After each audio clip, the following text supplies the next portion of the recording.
Everyone, welcome back to our YouTube channel. तो कैसे आप लोग। तो आज मैं एक्सप्लेन करने वाली हूँ इमोर्टल स्टेशन इन लॉ की एपिसोड 29। पिछले एपिसोड में हमने देखा था लॉर्डवा की तरह दिखने वाला जो सेनाए था उसके ऊपर डीमोनों का कब्जा था, यानी उसकी बॉडी के ऊपर। और वो समझ नहीं पा रहा था कि उसकी बॉडी की कंट्रोल क्यों नहीं होती उसके हिसाब से, क्योंकि वो जो छोटे छोटे डीमन होते हैं इसके बॉडी के ऊपर हमला कर रहे होते हैं और उसको देख नहीं पा रहा होता, जिससे उसके बॉडी में पूरा हलचल मच जाती है और उसको बॉडी में बहुत ज्यादा पेन होता है। वो अपनी मम्मी को चिल्ला रहा होता है और कह रहा होता है कि मॉम देखो मेरी बॉडी में पूरा बहुत ज्यादा पेन हो रहा है, मुझे सहन नहीं हो रहा है कि मुझे किस तरह का पेन हो रहा है। उसकी मम्मी जल्दी से भागती हुई आती है और कहती है क्या नहीं, और इस बंदे का नाम है क्या नहीं, जो कि सेम हम शकल हमारे लॉर्डवा की तरह दिखने में लगता है। और भागते हुए कहती है कि तुम्हें हार्ट फील क्यों हो रहा है, तुम्हें पेन क्यों महसूस हो रहा है, क्या तुम ठीक हो, तुम्हें इतना ज्यादा दर्द क्यों महसूस हो रहा है, तुम पागलों जैसे हरकतें क्यों कर रहे हो। वो जल्दी से कैन्यू के पास जाती है और कहती है कि जल्दी से जाओ कोई डॉक्टर को बुला के लाओ, क्योंकि मेरे बेटे को बहुत ज्यादा दर्द महसूस हो रहा है। दूसरी साइड हम कैन्यू को देखते हैं जो कि बहुत ज्यादा उसको दर्द महसूस हो रहा था, उसको समझ में नहीं आ रहा था कि मेरे साथ हो क्या रहा है। तभी हम देखते हैं कि दरवाजे के साइड से कोई एंटर करता है घर में, और हम देखते हैं कि वही मोटा इंसान होता है जो कि थोड़ी देर पहले लॉर्डवा के साथ बातें कर रहा था। वो कहता है कि मैंने तुमको बताया था ना कि तुम आराम करो घर में बैठ के, लेकिन नहीं, तुम्हें तो बाहर जाना है। अब देखो तुम्हारी हालत खराब हो गई ना। फेरो सैनकुआन के पास जाता है और कहता है कि देखा सैनकुआन, मैंने तुमको कहा था ना कि तुम ज्यादा लड़कियों के साथ मजे मत करो, वरना तुम्हारी तबीयत बहुत जल्दी खराब हो जाती है। लेकिन क्या ही करे, जवानी का जोश ही इतना गर्म होता है कि अब कुछ संभला नहीं जाता है। लेकिन मैं फिर भी मैंने तुमको कहा था कि घर में बैठकर आराम से नैप लो, लेकिन नहीं, तुम मेरी बातें नहीं सुनते हो, कहाँ ही मेरी बातें सुनते हो। अब देखो इस दौरान तुम्हारे हाथ में, तुम्हारे चेस्ट में पेन हो रहा है, बताओ मैं कहाँ से क्या करूँ। मैंने डॉक्टर को कॉल कर दिया, वैसे डॉक्टर आते ही होंगे। लॉर्डवा उसको देखते हैं और कहते हैं ये तो बहुत ही ज्यादा बदतमीज है और इसके अंदर ईफेल पावर भरी पड़ी है, बहुत ज्यादा गंदा इंसान है। तो हम देखते हैं कि वो बंदा जाने लगता है। वो उसकी मॉम कहती है कि मुझे ऐसा लग रहा है कि मेरे बेटे के अंदर कोई ईफेल पावर ने प्रवेश कर चुकी हो, इसलिए मेरे बेटे को इतना ज्यादा तकलीफ महसूस कर रहा है। वो फिर अपने हाथ को ले जाती है उसके हाथ की ओर और कहती है कि मुझे ऐसा क्यों महसूस हो रहा है कि यहाँ पर कोई इविल पावर है। जैसा है कि वान की मॉम उसके हाथ पकड़ती है, तभी लॉर्डवा वहाँ पर रुक जाते हैं और वहाँ पर थोड़ी देर के लिए रुकने के बाद कहते हैं क्या इसने इविल पावर का हाथ पकड़ लिया, कैसे। लॉर्डवा यहाँ पर सरप्राइज हो जाते हैं और कहते हैं क्या इसका मतलब ये देख सकती है इविल पावर को, यानी कि डीमंस को देख सकती है, लेकिन एक आम इंसान ऐसे डीमन को कैसे देख सकता है। लॉर्डवा जैसे सरप्राइज होते हैं वैसे वो लेडी भी सरप्राइज हो जाती है और लॉर्डवा सोचते हैं कि ऐसा कैसे हो सकता है कि एक आम इंसान एक इविल पावर को महसूस कर सकता है। और हम देखते हैं जो लेडी होती है, यानी कि जो किवान की मॉम होती है, वो भी थोड़ा सा सरप्राइज हो जाती है और कहती है क्या मेरे हाथों में कुछ महसूस हो रहा है। तभी हम देखते हैं वहाँ पर डॉक्टर आ जाते हैं और आने के साथ में कहते हैं मिस्टर सेंग क्या आप हमारी आवाज़ सुन सकते हैं, क्या आप अपनी आंखें खोल सकते हैं प्लीज़। जब वो कुछ नहीं बोलता तो उसको उठा के एम्बुलेंस की ओर लेके जाया जाता है, यानी कि हॉस्पिटल जाने के लिए उसको ले जाया जाता है। फिर हम थोड़ी देर बाद देखते हैं जहाँ पर क्यूआन की मॉम कहती है कि डॉक्टर मेरे बेटे को अचानक से क्या हो गया, वो ऐसे क्यों लेट गया, कुछ बोल क्यों नहीं रहा है। डॉक्टर कहता है कि आपको बेटे को कुछ नहीं हुआ, बस अभी वो कोमा में है और अब जल्दी ही ठीक हो जाएगा, लेकिन अभी इसकी जो मेमोरी है अभी वापस नहीं आएगी शायद से, या फिर इसकी मेमोरी थोड़ी सी लॉस्ट हो गई है क्योंकि इसको बहुत जोर से झटका पड़ा है। तो अभी पता नहीं कभी इसका हालत कैसा होगा, लेकिन मैं तो कह सकता हूँ इतना कि अभी ये बिल्कुल भी ठीक है, बस थोड़ी देर के लिए बेहोश हो रखा है।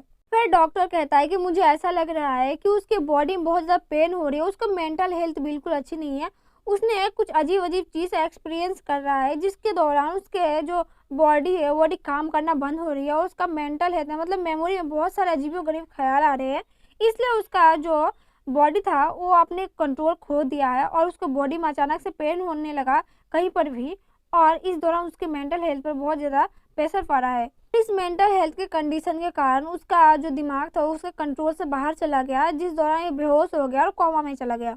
भाई उनके मॉम बहुत ज़्यादा गुस्सा हो जाती है डॉक्टर की बात सुन के, कहती है कि मेरा बेटा है, ये कैसे स्ट्रेस में पड़ सकता है, इसकी मेंटल कंडीशन बिल्कुल भी ठीक है, ये मेरा बेटा खाता पीता है, घर में पड़ा रहता है, जितना चाहे मौज करता है, कुछ नहीं कहते हम लोग, कभी किसको कुछ नहीं बोला, तो इसको मेंटल हेल्थ को मेंटल प्रेशर कैसे पड़ गया, हो ही नहीं सकता ये। फिर वो मोटा लड़का आता है और कहता है कि आंटी आप कुछ ज़्यादा ही घबरा रही है, कुछ ज़्यादा ही चिल्ला रही है, इसको कुछ नहीं होगा, ज़्यादा छोटा सा मामूली सा मेंटल स्ट्रेस ही पड़ा है जिसके दौरान उसका दिमागी हालत खराब हो रखा है, आपका बेटा मरेगा नहीं, ऐसे तो जिंदा ही रहेगा। और चिंता मत करिए, आपकी जो बेटा है ना अभी तो कोमा में पड़ा है, लेकिन कोमा में पड़े वो प्रॉपर्टी के बारे में ही सोच रहा होगा, क्योंकि आप दोनों तो यही चाहते हैं ना प्रॉपर्टी, इसलिए उसका शायद से मेंटल स्ट्रेस पड़ गया होगा। लेकिन आप चिंता मत कीजिए, आपका बेटा ये मत सोच कर मेंटल स्ट्रेस में नहीं पड़ा होगा कि प्रॉपर्टी चली जाएगी वगैरह वगैरह, वो तो ऐसे मेंटल स्टेट में पड़ा होगा कि मेरी जितनी सारी लड़कियां थी जिसको मैं चाहता था, जिसको मैं प्यार करता था, या फिर जितनी सारी लड़कियों के साथ इसने खेला है, रोज रोज खेलता है, उस दौरान इसको मेंटल हेल्थ पड़ गया होगा, क्योंकि किस किस को संभाले, बेचारा एक ही तो जान है। वो कहते हैं कि अपना बकवास बंद करो, कहकर वहां से चली जाते हैं। लॉर्ड वाह उसको देखते हैं और कहते हैं कि इसको देख कर तो ऐसा लग रहा है कि बहुत ज्यादा चुड़ैल और बहुत ज्यादा बदमाश और छठी गुंडी होगी, क्योंकि ये बहुत ज्यादा अजीब लग रहा है इसको, मतलब मिसबिहेवियर कुछ अजीब सा ही लग रहा है। फिर हम देखते हैं कि यहाँ पर एक आदमी आता है और आते के साथ में लॉर्ड वाह को डांटने लगता है और कहता है कि तुम आ गए घर, अब तुम्हें अपने गलती का एहसास हो गया, अब तुम्हें पता हो गया ना कि मैं कितना बड़ा इंसान था और तुम एक छोटे इंसान थे, जो तुम अपनी गलतियों का एहसास करने पर ही यहाँ पर लौट के आए हो। तुम यहाँ पर कोने में खड़े हो क्या कर रहे हो? आओ मेरे पैरों पर गिरकर माफी मांगो, मैं तुम्हें माफ कर दूंगा। अच्छा, अब तुम्हारी गलतियों का एहसास हो गया, इसलिए तुम यहाँ पर आए हो, है ना? ये जो बुढ़ा होता है, ये होता है सेनहाई के डैड, यानी कि जो लॉर्ड वाह के हमशक्ल होता है ना, उसके डैड होता है। लॉर्ड वाह इसकी तरफ नजरें घुमाते और कहते हैं अच्छा तो यही है सेनहाई का डैड, यानी कि सैन जेंग चैन, और ये इस घर का मालिक है, जो कि बहुत ज्यादा खड़ूस है। वह इनकी डांट सुनकर थोड़ा सा शांत होते हैं और कहते हैं कि ज्यादा घबराओ मत, कोई बात नहीं होगा, मेरी हमशक्ल ही तो है। और वो कहते हैं कि नहीं, मैं तो बस यहाँ पर आया था, जस्ट घर को देखने का आया था कि सब लोग कैसे हैं, और कुछ नहीं। उसके डैड बहुत ज्यादा गुस्से होते हैं और कहते हैं कि तुम अपने डैड के साथ ऐसे बात करोगे, तुम्हें तमीज नहीं है बिल्कुल भी? इतने दिन के बाद तुम अपने घर आए हो, अपने डैड के साथ ऐसे बात कर रहे हो, जैसे कितना रूडली बात कर रहे हो। फिर हम देखते हैं कि कैनाई की मॉम आती है और आते के साथ में कहते हैं सैनाई तुम यहाँ पर घर पे आ गए, तुमने बताया क्यों नहीं कि तुम यहाँ पर ऑफिस आ गए हो? मैं तुम्हारे के लिए कब से इंतजार कर रही थी, पता है तुम्हें, हम लोगों ने तुमको बहुत ज्यादा मिस किया। अब देखो ना, तुम्हारा जो भाई है कैनाई, वो तो मर गया और बिस्तर में पड़ा हुआ है, तुम आके उसको देख सकते हो वैसे।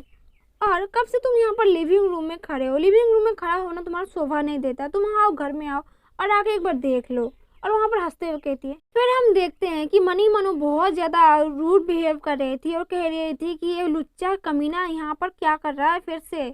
इसको पता नहीं था कि हम लोगों ने इसको घर से इतना बेइज्जती करके भगाया था, फिर यहाँ पर क्या करने आया है। इस बार मैं कुछ नहीं छोड़ूंगी, इस बार तो अपने सारा प्रॉपर्टी जो है अपने बेटे को कैनाई को दे दूंगी, लेकिन इस बार इसको एक फूटी कौड़ी भी नहीं दूंगी, इसको तो धक्का मार के बाहर निकाल दूंगी। लेकिन इसकी हिम्मत कैसे हुई कि फिर से ये वापस आ गया अपने घर। लेकिन जो कुछ भी हो जाए, इस बार तो अपने बेटे का हक में मार के खाने नहीं दूंगी।